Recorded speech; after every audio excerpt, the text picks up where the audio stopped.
This is the network service of the NTA.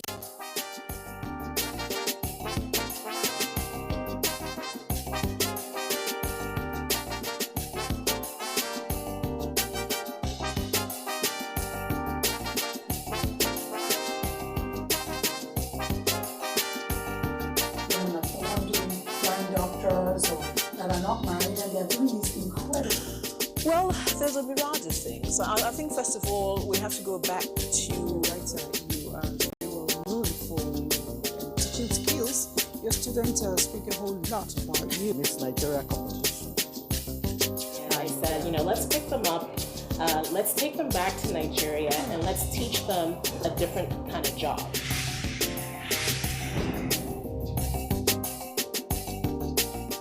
Hello, nice to have you on this show. My name is Elizabeth, and as you know it is the woman. I will start by giving you a little bit of write-up, then I'll tell you where it came from. And it simply says, Nigeria has some of the most entrepreneurial people in the world, but access to financing, network, and growth remain a challenge. I believe empowering women is critical to Nigerians' development, but educating these women is the real silver bullet. That is a popular saying, or write-up from my guest today. Who is this guest and why is she so concerned about women? Find out soon after this time.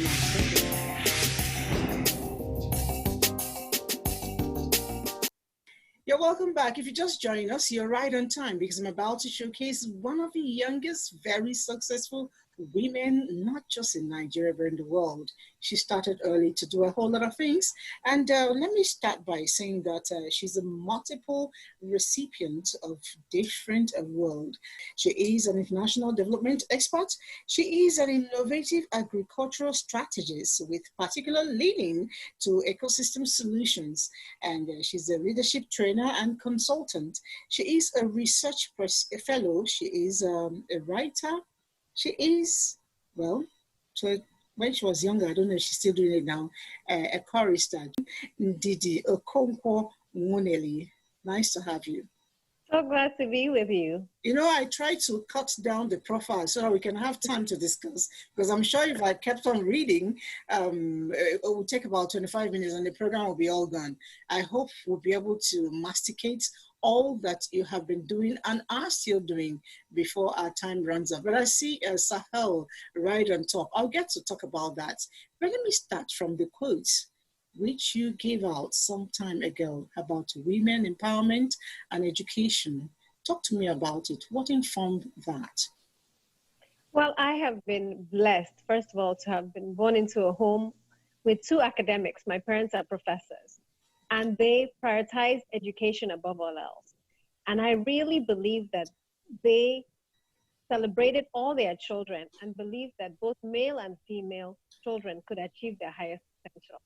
And they could do whatever they set their mind to. And educating us opened us up to a world of support and a world of opportunity. And oftentimes women entrepreneurs complain about, limit access, financing, and I say, get education, get the skills.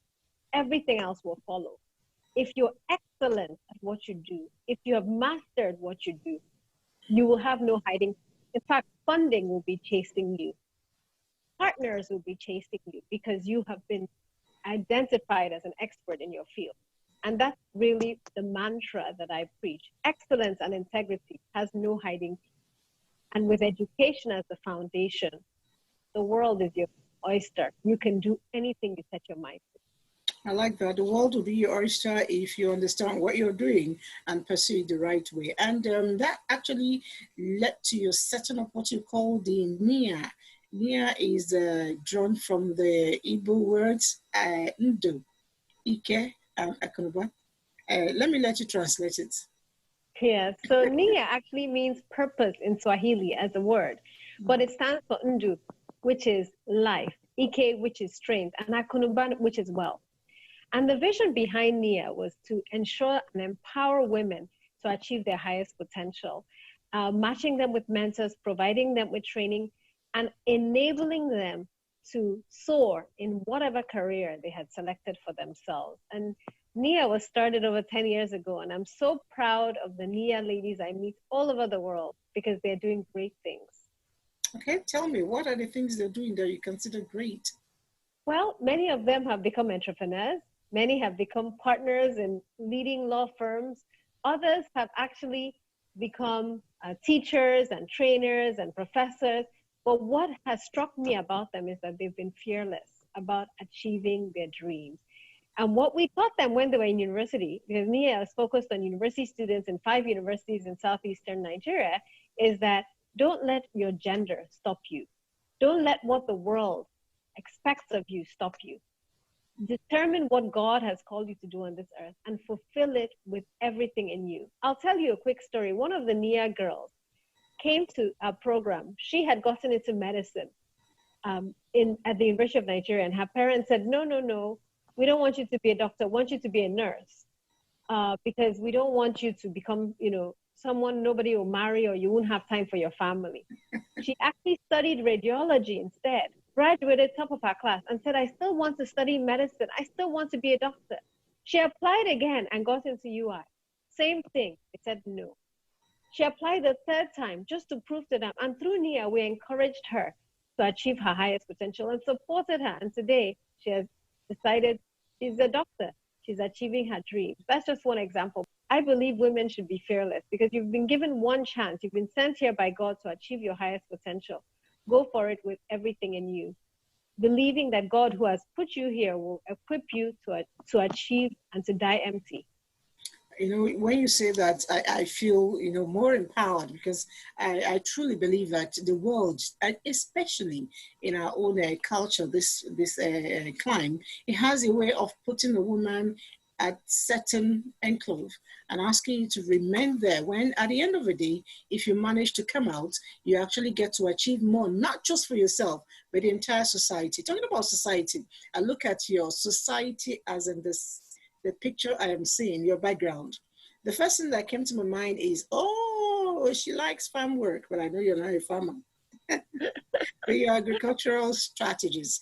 Talk to me about it. That's the reason behind the Sahel. What have you been able to do with that? So about 12 years ago, I felt a strong leaning to enter the sector because I saw that we were naturally endowed for agricultural excellence as a continent. And there's no reason why we should be net importers of food, why we should have high rates of stunting. 1 out of every 3 Nigerian child is stunted. 1 out of every 3. It's unacceptable. And so I decided to enter this sector and started a range of initiatives. Sahel Consulting is one, unlocking the agriculture and nutrition potential of the region. We work in dairy, in seed systems, strategy, nutrition, policy. And in Nigeria, we're implementing the Advancing Local Dairy Development Project, where we're linking nomadic communities, helping them settle and linking them with milk processors who buy their milk on a daily basis. And we're transforming the lives of millions of people. I believe this agriculture sector that we've neglected for so long is the silver bullet to get us out of poverty, to grow our GDP, to create employment opportunities. But we need to stop thinking about agriculture as a sector for those who want to stay in poverty, where you use a hoe and cutlass. We have to start seeing it as opportunities from farm to fork. If you're a chef, you're in the agriculture sector. If you make furniture, you're in the agriculture sector. If you're in the fashion industry, you're in the agriculture sector. Everything you use in your industry is sourced from the agriculture sector. And everybody needs to eat at least 3 times a day. So we all need food. And across this sector, there's opportunities for mechanization, for processing, for financing, for insurance, for even big data. So we should stop thinking about it as a poor man's industry and rather as an opportunity for women to make money, to change lives, to empower themselves and their communities. See your emphasis on women, and I know that at the point, in order to empower women, you also started what you call the LEAP. That's the Leadership, Effective Accountability, Professionalism. How has this worked to turn around women and your need for empowerment for them? So LEAP Africa was started in 2002 to really inspire, empower, and equip a new generation of African leaders. And I started this organization because so many people used to tell me as a young person, you're a leader of tomorrow. And I said, what does tomorrow hold in a country where the life expectancy is 56 years old? We have to start leading today. And so what LEAP does is empower young people to be leaders of today and tomorrow. When you're young, you have energy, you're willing to take risks, and you're willing to engage in social change projects. So LEAP empowers young people. We have a range of programs. One of our programs empowers teachers to deliver a curriculum to 14 to 16-year-olds across Nigeria, and now we're working in 6 African countries, where we help young people build life and leadership skills, and then also help them start change projects to improve the lives of others in their communities. So they become social innovators and social entrepreneurs. And this has been mind-blowing. I mean, when I look at the LEAP alumni across the world, I'm so excited about what they're doing. Some of them have run for political office. Some of them are CEOs in their own right. Many of them are leading change initiatives. And LEAP works with both men and women. So LEAP is not like NIA, which is just focused on women, but with LEAP, we emphasize gender equity. We believe that no leader can survive in this world without understanding the valuable role that women play and the need for equity and the need to close gaps when it comes to pay gaps, when it comes to discrimination. A leader who is going to transform any environment needs to understand that women are equal contributors and equal participants in the transformation required in our country and in our continent. Women are not just equal partners. I think they're critical partners because by natural disposition, we are multitask and multi-thinkers. So if you get us more involved, you get more achieved because we can actually do a whole lot at the same time. Now, speaking of which, I want to take you a little bit to what you just said about working with the young people. A lot of times, for me, I try to work with them, and I find it quite a lot of task.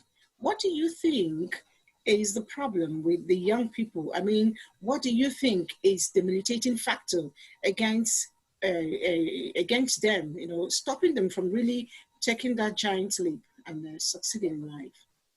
I think the biggest challenge that we're facing with our youth is the issue of mindset, the way we think. And that's why with LEAP, we started with, let's change the mindset of our youth. Let's make them realize that they're leaders of today and tomorrow. They're not victims, they're assets. They're not victims, they're assets. I want to emphasize that because in our country, we often see young people and say, oh, they're unemployed, they're underemployed, they're area boys, they're nuisances. And I don't want to quote some of the famous things we've said about our youth in this country. I believe Nigerian youth are Nigeria's biggest asset. What do they have? They have energy, they have skills, they're intelligent, and they're willing to take risks. And our challenge is to galvanize these youth to become agents of positive change in their society. And let me tell you, madam, when you actually do that, a light bulb goes off. When you help a young person believe, you can shape your future. You can, it doesn't matter what's going on in your environment. You can transform your environment. They start believing that they can. They start building this leadership muscle and seeing them evolve from victims to assets, from victims to leaders is a phenomenal experience. And that's what LEAP has been doing for the last 18 years. We have something called the Social Innovators Program. In fact, we're having it on October 1st and 2nd this year, where we recognize young people who are doing phenomenal work in their community, where we celebrate them, because we're showing alternative role models to the role models that you see who have gotten rich quick, who have stolen money, who are internet fraudsters, to seeing young people who have worked hard, who have applied themselves, and who are leading, who are making a difference, who are impacting the lives of others. So we celebrate them. We have them all over Nigeria and all over Africa. I mean, one of the ones I love so much, who was one of our awardees, her name is, she started a company called Mama Money. She started as a house help, Mama Money. You have to have her on your show. She started as a house help, and she's now a social innovator. What does she do? She gives loans to single mothers like her mother to start businesses. She's helped hundreds and hundreds of women all over Lagos State by applying her own experience, which might have seemed like a disadvantage, which today is an advantage because she can connect with those women in ways that I can't, in ways that other women can't, because she's been there and she's now empowering women. She's been celebrated across Nigeria and across the world for her pioneering work. And she's just one example of a social innovator in our ecosystem. And there's so many more. So I think Nigerian youth are our biggest asset. And we as people in positions of influence have to galvanize them, have to support them, encourage them, empower them with the skills, and let them win, let them soar. You know, these youth you talk about, how are they taking the innovation in the agricultural sector we earlier talked about? I'm interested because it's their strength and energy. We need, of course, creativity as well to be able to propel forward. They are definitely embracing digital technology. They're embracing new ways of doing things. We see companies like Farm Crowdy, which was started by young Nigerians, providing crowdfunding for farmers across the country, leveraging digital innovation. Just a few minutes ago, I had Angel Adelaja talk to my CWG. She started Farm Direct right there in Abuja, using containers to grow vegetables to supply to restaurants and hotels. Yes, soilless farming, aeroponics. I mean, when you see what our young people are doing in agriculture, it excites me and energizes me. Sahel Consulting actually goes to universities. We have a Sahel Scholars Program. We train young people. We tell them agriculture is your future. It's not your past. It's your future. It's exciting. It's vibrant. You can make money. We give them scholarships. We give them internships. And guess what? People who didn't want to study agriculture, who it was their fourth choice or fifth choice option in university, are now running to the sector. You know, I have a message here. Somebody is asking me how they can, tap into the program you have, as single mothers. If they want to reach you, how should they, begin to go about that? Okay, so on Twitter, you can send me a message at Ndidi Muneli. Please, all the young people interested in agriculture, go to nourishingafrica.com, www.nourishingafrica.com. You get access to financing, training, support. It's free. You'll even get jobs. And for NIA, definitely send me a Twitter hand. We also have a website, and we have sahelconsult.com, nianigeria.com. So just check out all of those platforms. And Leap Africa, www.leapafrica.org, leapafrica.org, and please participate in our SIPA coming up on October 1st and 2nd. It's a phenomenal platform to inspire young people to get involved in social change, social action, and transformation.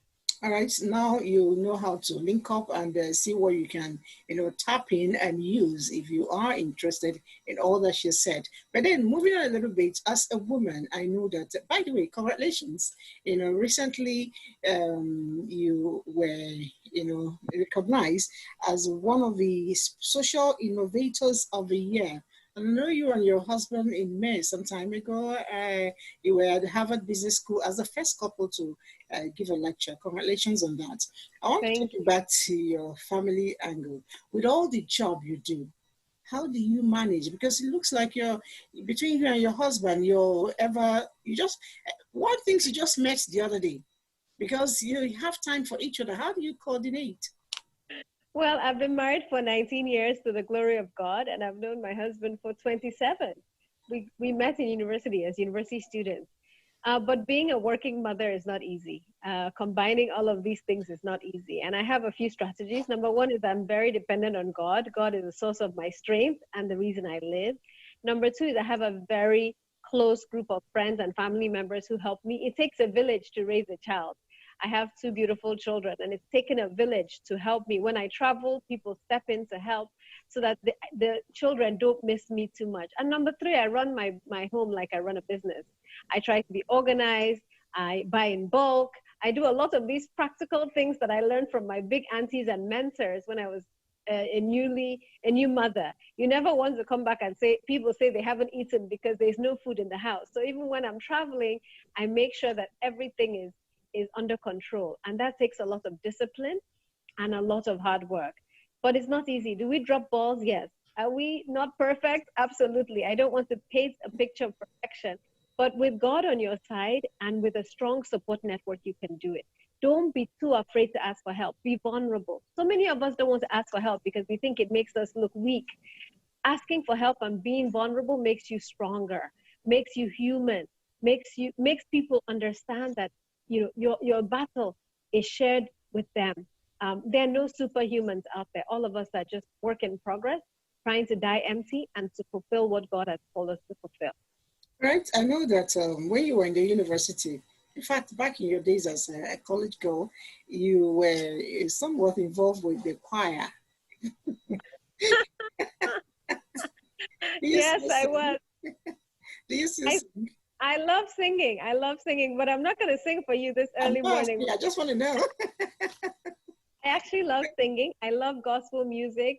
And if I wasn't doing what I was doing, maybe I'd be a producer for gospel music. I was thinking you would say maybe you'll be a gospel music star. I didn't know you would be a producer. No, I think my time has gone for being on the front lines, but I'll be behind the scenes, celebrating other young talents and making sure that other people get into the limelight. Because we have such great talent in this country, such great talent. And we need to hear more voices out there. And music connects us. Music connects people in ways that maybe only football can. It connects cultures, it connects tribes, it connects religions. It's an amazing unifier. So I would love to see us celebrate more indigenous Nigerian music. You know, with no hard feeling to football lovers, I still think that music connects better than football. I agree. I agree with you, but I know that sometimes a friend of mine who wrote a book on how Nigeria is most united when there is a football game with Nigeria against another country. I feel that that's the same way with our music. We could connect, it connects you, your soul is connected when you hear good music. And I think, I would love to hear more music in indigenous languages that's originally composed by our people, because I think we have so much to celebrate and so much to share, just like our food. Our food should also be celebrated on a global stage. That's one of my passions and one of the things I'm pushing as well. Definitely. I would not go until I've asked you for a pattern word for two sets of people.